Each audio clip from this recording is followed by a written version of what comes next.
When Rajeev Chandrasekhar sold BPL Mobile for what then seemed like a fabulous sum, he wondered what to do next.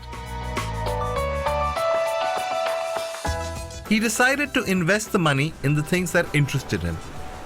In hotels, in aerospace, in coffee plantations, in technology businesses, and in the media.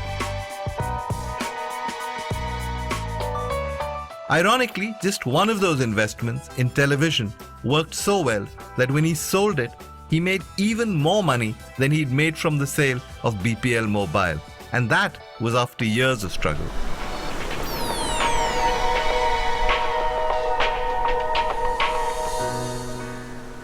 You've said that money is actually no more than the gravy on the pudding.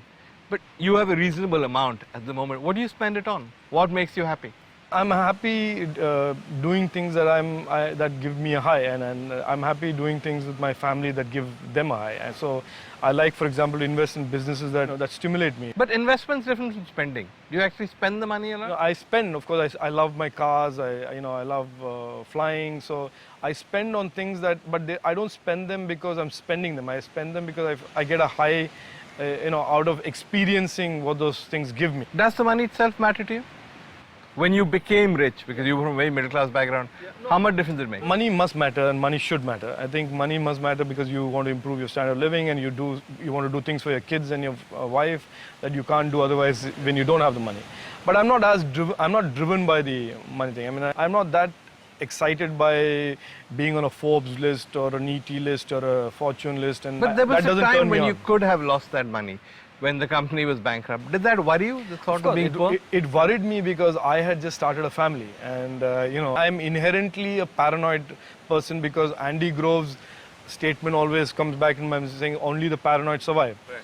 So I always live a life of where the worst case is constantly something that I play out in my mind. So, of course, I have played out scenarios where, where you're back on the street or whatever. Back on the street and I have a family to support. And so that paranoia keeps you going and makes you want to do things that, protect you. But I will not cross a line just to mitigate my money requirements. So what does it take to be a Rajeev Chandrasekhar?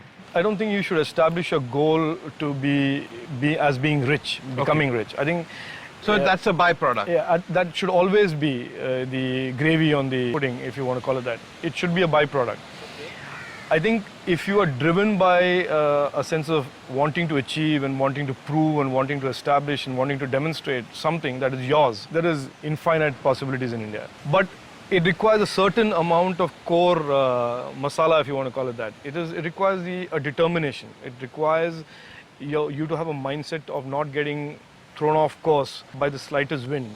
Don't go into it with the simplicity and naivety that I went into maybe. That is the only difference. If I were to restart today, I would go into it with the same amount of idealism maybe, but with a little dose of a realistic understanding of the environment. Assume now that you're talking to some nerdy kid who's about to go off to engineering college, is as scrawny as you were, maybe listens to music, maybe plays the guitar, and he says to himself, one day I too can be a Rajeev Chandrasekhar. What would your advice to him be? Why should you limit yourself to be Rajeev Chandrasekhar? You can be much more than him, and I think, look, my only advice to you is live every moment as if it is the last moment. I mean, use your time between now and the time you're 35 to make yourself financially strong. But if you sort of let fate decide and only fate decide where you go, then you're putting yourself in, setting yourself for trouble.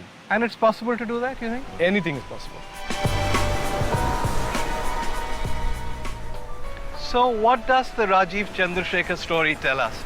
Well, it tells us that in today's India, no matter where you come from, even if it's a service background, a middle-class family, you can still get to the top. You can still make hundreds of millions of dollars. But to succeed, you must fight.